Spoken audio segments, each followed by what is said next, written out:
তিন নম্বর সাক্ষী হলো আমাদের পা, চতুর্থ নম্বর সাক্ষী হবে কান, পঞ্চম নম্বর সাক্ষী হলো চোখ, ষষ্ঠ নম্বর সাক্ষী হলো আমার দেহের চামড়া। চামড়া, আল্লাহু আকবার বলবেন না? কোরআনুল কারীমে সূরাতুল ফুসসিলাতের ভিতরে আল্লাহ ডাক দিয়ে বলেন, হাত্তা ইযা মা জাউহা শাহিদা আলাইহিম সামউহুম ওয়া আবসারুহুম ওয়া জুলুদুহুম বিমা কানু ইয়ামালুন। কান আল্লাহর কাছে সাক্ষী দেবে। এই কান দিয়ে দুনিয়াতে তুমি কি শুনছো রে বান্দা? কানের দুনিয়াতে কথা বলার শক্তি আল্লাহ দেন নাই, পরকালে আল্লাহ কানের জবান খুলে দিবেন, আল্লাহর সাথে কান কথা বলবে। চোখ দুনিয়াতে কথা বলতে পারে নাই, কাল কিয়ামতের ময়দানে সরাসরি আল্লাহর সাথে চোখ কথা বলবে। চামড়াগুলো আল্লাহর সাথে টাস টাস করে কথা বলবে। কিয়ামতের দিন বান্দা চামড়াকে লক্ষ্য করে বলবে, চামড়া রে, তোরে দুনিয়াতে সুন্দর রাখার জন্য, সতেজ রাখার জন্য কত তেল মালিশ করেছি, কত সুনু পাউডার লাগাইছি, সেলুনে বসে বসে কত ধরনের ক্রিম লাগাইছি, যাতে তুই চেহারা নষ্ট না হস। তুই কেমনে আল্লাহর সামনে আমার বিরুদ্ধে সাক্ষী দেস? আল্লাহ এই কথাটাও কোরআনে কারীমের ভিতরে তুলে ধরছেন। আল্লাহু আকবার বলেন। কোরআন ডাক দিয়ে বলেন, ওয়াকালু লিজুলুদিহিম লিমা শাহিদতুম আলাইনা قالوا أنطقنا الله الذي أنطق كل شيء وهو خلقكم أول مرة وإليه ترجعون। চামড়াকে বান্দা বলবে, চামড়া রে, তোরে এত সুন্দর কইরা লালন পালন করলাম আমি, তুই কেন রে আমার বিরুদ্ধে আল্লাহর আদালতে দাঁড়াইয়া সাক্ষী দিলি? চামড়া এবার ডাক দিয়া বল, শোন, দুনিয়াতে বহুত বাহাদুরি করছিলি, চামড়া তোর সুন্দর এই জন্য বড় বাপ দেখাইছিলি। আজকে শোন, কই যেই আল্লাহ তামাম পৃথিবীর সমস্ত মানুষের কথা বলার শক্তি দিয়েছে, ওই আল্লাহ আজকে তামাম পৃথিবীর সমস্ত মানুষের জবান বন্ধ করে চামড়ার জবানটা আল্লাহ খুলে দিয়েছে। সুবহানাল্লাহ। চোখ সাক্ষী দিবে, কান সাক্ষী দিবে, চামড়া সাক্ষী দিবেন, জমিন সাক্ষী দিবে, হাত সাক্ষী দিবেন, পা সাক্ষী দিবে। এই ছয়টা সাক্ষী আল্লাহর আদালতে দাঁড়ায়া দিবে। আল্লাহ রাব্বুল আলামিনের দুইজন ফেরেশতা আল্লাহ নিযুক্ত করছেন। ওই দুইজন ফেরেশতাও 24 ঘন্টা আমাদের দুই কাঁধের উপরে অবস্থান করেন। নাম হলো কোরআনের পরিভাষায় কিরামান কাতিবিন, সম্মানিত লেখক হলো তারা। কোরআন ডাক দিয়া বলে, ওয়া ইন্না আলাইকুম লাহাফিজিন কিরামান কাতিবিন ইয়ালামুনা মা তাফআলুন। আল্লাহু আকবার বলেন। কোরআন ডাক দিয়া বলে, আল্লাহ দুইজন সম্মানিত লেখককে তোমাদের দুই কাঁধের মধ্যে ফিট করছেন, সেটআপ দিবেন, তোমরা যা করো সাথে সাথে ফেরেশতারা ওটা লিপিবদ্ধ করে, ভালো করলে ভালো লেখে, খারাপ করলে খারাপ লেখে। কয় সপ্তম নম্বরে এই দুইজন ফেরেশতা আল্লাহর আদালতে দাঁড়ায়া সাক্ষী দিবে, আল্লাহ আমি লিখিতভাবে একটা সাক্ষী নিয়ে আসছি, এই 60 বছরের জিন্দেগিতে তোমার এই বান্দাটা এই এই কুকর্ম করছে আর এই ভালো কাজ করছে। আল্লাহু আকবার বলেন। এই 7টা সাক্ষী হলো নরমাল। এগুলা কি? নরমাল সাক্ষী। এবারে আসল সাক্ষী দাঁড়াবে। আসল সাক্ষীর নাম হলো কি? জোরে বলেন, সবাই বলেন। আমল নামা। আমল, জোরে বলেন, নাম কি? প্রত্যেকের জন্য একটা আলাদা আলাদা আমল নামা আছে। সূরা বানী ইসরাঈলের ভিতরে আল্লাহ বলছেন কত চমৎকার করে, ওয়া কুল্লু ইনসানিন আলজামনাহু তায়রাহু ফি উনুকি ওয়া নুখরিজু লাহু ইয়াওমাল কিয়ামাতি কিতাবান ইয়ালকাহু মানশুরা ইকরা কিতাবাক কাফা বিনাফসিকাল ইয়াওমা আলাইকা হাসিবা। আল্লাহর কোরআন ডাক দিয়ে বলে, কয় একটা আমল নামা আল্লাহ বই বানাইছে, বই। কয় বই বানাইয়া মানুষের কল্লার ভিতরে লটকায়া দিছে। কয় প্রত্যেকটা মানুষের গলার ভিতরে আল্লাহ একটা আমল নামা লটকায়া দিছে। আওয়াজ দিয়ে বলেন তো এই তথ্যটা দিয়েছেন কে? ওয়া কুল্লু ইনসানিন আলজামনাহু তায়রাহু ফি উনুকি। কয় তোর গর্দানের ভিতরে আমি আল্লাহ একটা আমলনামা লটকায় দিছি, ওই এই আমলটা একটা কিতাব আকারে এমন ভাঁজ করা আছে, এইভাবে ভাঁজ করে রাখছে, ওইটার ভিতরে ফেরেশতারা শুধু লিখতেছে আর লিখতেছে, কখনো ভালো লেখে কখনো খারাপ লেখে। আগেই বলেছি যেমন কর্ম, জোরে বলেন যেমন কর্ম। আজকের ওয়াজ এতটুকুই, যেমন কর্ম তেমন ফল, এটাই পরকালে আমাদেরকে ভোগ করতে হবে। আমার প্রিয় বন্ধুগণ, এবার কোরআন ডাক দিয়ে বলেন ওয়াকুল্লু ইনসানিন আলজামনাহু তায়রাহু ফি উনুকি ওয়া নুখরিজু লাহু ইয়াওমাল কিয়ামাতি কিতাবান ইয়ালকাহু মানশুরা। আল্লাহ ডাক দিয়ে বলে বান্দারে, যে আমলনামাটা তোর ঘাড়ের ভিতর আমি লটকায় দিছিলাম, ওই আমলটা কিয়ামতের দিন খুললে আমি তোর সামনে ধরব। আল্লাহ এটাকে খুলে দিবেন আর অর্ডার করবেন ইকরা কিতাবা। আল্লাহু আকবার বলেন।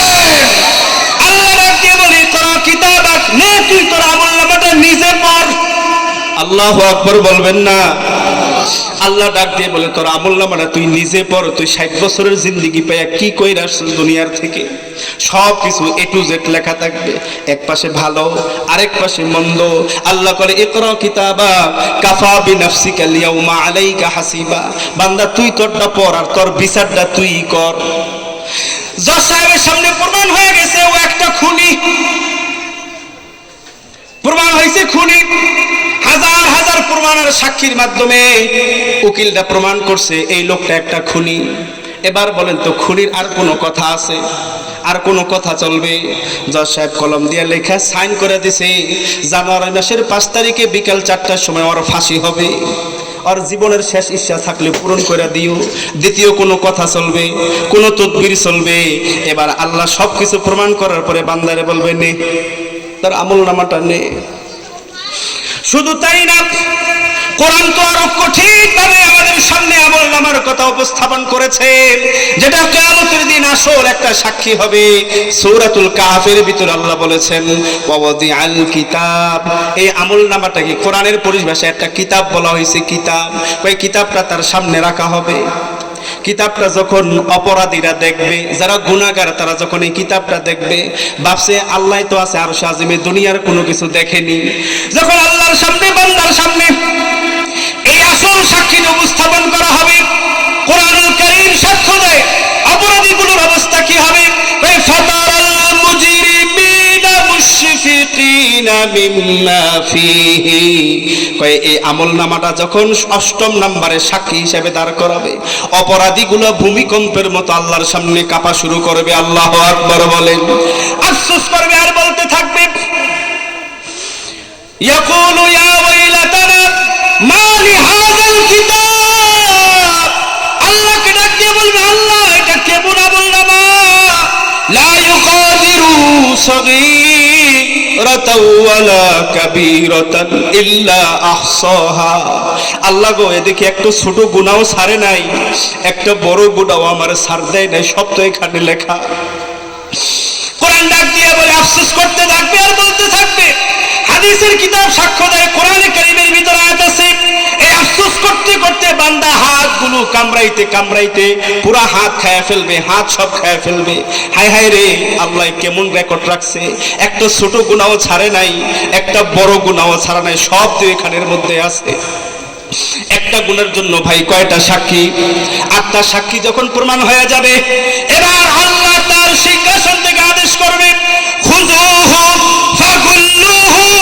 এই নাফরমানের ধর, এই জাহান্নামের ফেরেশতারা রে, আরে ধর, আরে ধর। খুযুহু ফাগুল্লুহু সুম্মাল জাহিমা সাল্লু। কয় ওরে ধর, ওরে নিয়ে জাহান্নামে নিক্ষেপ কর, ওই যাতে জাহান্নাম থেকে বের হইতে না পারে, ওরে 70 হাত একটা শিকল দিয়া ওরে বান। আল্লাহু আকবার বলে। তাফসীরের কিতাবের ভিতরে লেখে বান্দার ওই শিকল দিয়া কেমনে বানবে।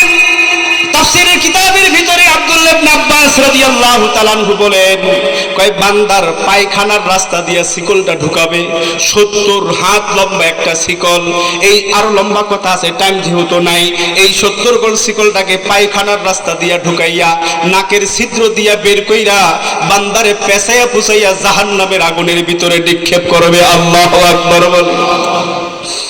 আমার প্রিয় বন্ধুগণ, এই একটা সাক্ষী একটা গুণের জন্য যদি আল্লাহর আদালতে দাঁড়ায়, আল্লাহ যদি 70 গজ 70 হাত একটা শিকল দিয়া পেঁচাইয়া যদি জাহান্নামের আগুনে ফেলায়, আওয়াজ দিয়ে বলেন তো জাহান্নামের আগুন থেকে বাঁচার উপায় আছে না নাই? আছে? নাই।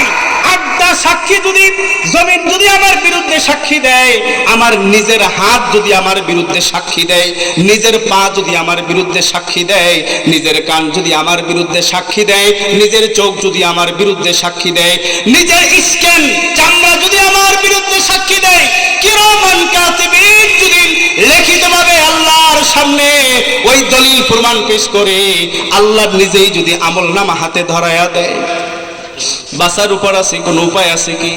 ও ভাই, এখনো সময় আছে, এখন একটু বোঝার চেষ্টা করেন, এখনো সময় আছে। আগে চুলগুলো কালো ছিল, এখন সাদা হয়ে গেছে। আগে চামড়াটা টান টান ছিল, এখন তো চামড়াটা ঘোষায়া যাচ্ছে। আর কত দুনিয়ার বাহাদুরি! ফজরের আজান, মসজিদের আজান কানে যাচ্ছে, লোকটা লেপের তলে ঘুমাইতেছে, অথচ মসজিদের পাশে দেয়ালের পাশে তার বাড়ি, কিন্তু আল্লাহর হুকুম পালন করার জন্য কম্বলের নিচে আরামের গরম হারাম কইরা মসজিদে আসতে পারে না। এমন কোয়ালিটির মুসলমান এলাকায় আছে না নাই?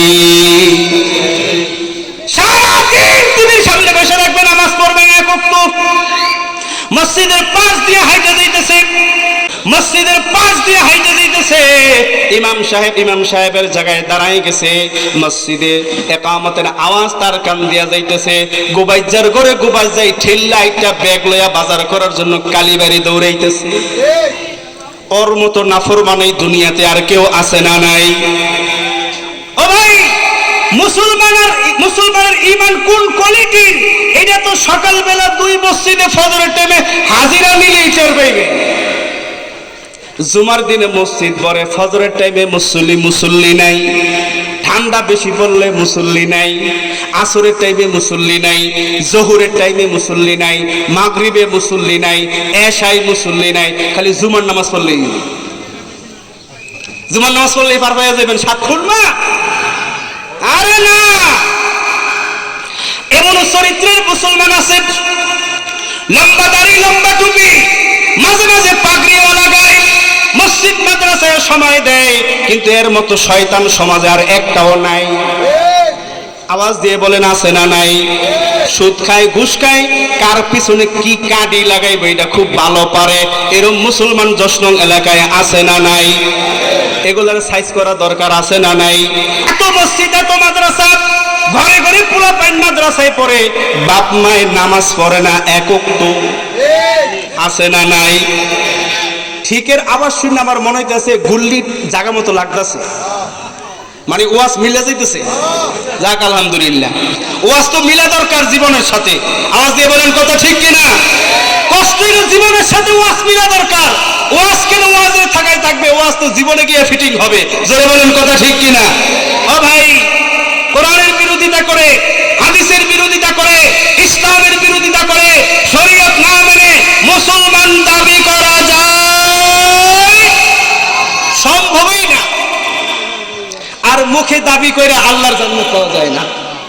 এই কথাটা মনে রাখবেন। আমি 2টা কথা আপনাদেরকে মেসেজ দিয়ে গেলাম। 1 নাম্বার হইল যেমন কর্ম, জোরে বলেন যেমন কর্ম, আরো জোরে বলেন যেমন কর্ম তেমন ফল ভোগ করতেই হবে, বাপ নাই। আর 2 নাম্বার, মুখে দাবি করলে মুসলমান হওয়া যায়। মুখে দাবি করে মুসলমান, কিন্তু দেখতে দেখা যায় ইহুদির বাচ্চা, হিন্দুর বাচ্চা, খ্রিস্টানের বাচ্চা। তুমি কিসের মুসলমান? তুমি কিসের মুসলমান? দিনাকুল পর্যন্ত তুমি ব্যবহার করে নিজেকে পবিত্র বানাইতে পারো না, তোমার মুসলমান বলে কি?